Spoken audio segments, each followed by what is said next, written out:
దేవుడు మనం ఆలోచించినట్లయితే ప్రియులారా ఎంత చేశాడండి మన కోసం. మనం ఆలోచన చేసినట్లయితే దేవుడు ఇన్ని ఫ్లవర్స్ ఎందుకు వేయాలంటారు అసలు? ఒక గులాబీని వేస్తే సరిపోయిద్ది కదా, రెడ్ కలర్ గులాబీని వేస్తే సరిపోయిద్ది కదా. కానీ మనం చూసినట్లయితే గులాబీ రోజెస్లో కనుక రెడ్ రోజెస్ ఉంటాయి, వైట్ రోజెస్ ఉంటాయి, బ్లాక్ ఉంటాయి, గ్రీన్ ఉంటాయి, వైలెట్ ఉంటాయి. ఇన్ని రోజెస్ ఎందుకు? సర్లేదు ఒకటి వేస్తే వేశారు. తర్వాత మల్లెపూలు, చామంతి పూలు, బంతి పూలు, కనకాంబరాలు ఇంకా ఉంటాయండి, చాలా ఉంటాయి ఫ్లవర్స్. ఇవన్నీ ఎందుకు వేయాలి? ఒకటి వేస్తే సరిపోయిద్ది కదా. దేవుడు ఎందుకు వేశారయ్యా అంటే నేను నిన్ను ప్రేమిస్తున్నాను, ప్రతి విషయంలో ఇవన్నీ వేయాలా ప్రభువా అంటే అవన్నీ నువ్వు చూసి హ్యాపీగా ఫీల్ అవ్వాలి. నిజంగా మనం ఆలోచన చేసినట్లయితే జనాలు ఎలా ఉంటారయ్యా అంటే ఒక పువ్వు ఇచ్చి ప్రపోజ్ చేస్తే చాలు పడిపోతారు అంతే.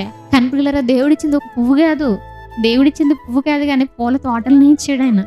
ఎప్పుడైనా మనం దేవుడికి ప్రభువా నువ్వు నా కోసం ఇంత చేసావా, నేను నిన్ను ప్రేమిస్తున్నానయ్యా అన్నావా?